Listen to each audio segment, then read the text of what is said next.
मिजाज मौसम बदला, ख्याल इश्क बदला, थोड़ा वो दौर बदला, थोड़ा कुछ और बदला।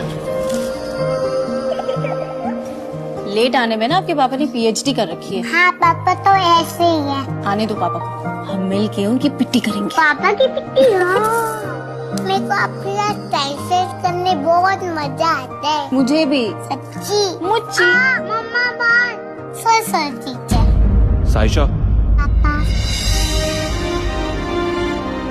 आपको नहीं लगता छुट्टी के बाद बच्चे को स्कूल से पिक करना आपकी पहली प्रायोरिटी होनी चाहिए?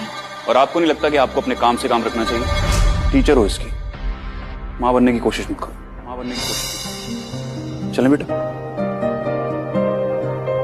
क्या दिल फिर मिलेंगे मौसमी बहार में, गुम है किसी के प्यार में। कल रात से 8 बजे स्टार प्लस और डिज्नी प्लस हॉटस्टार पर।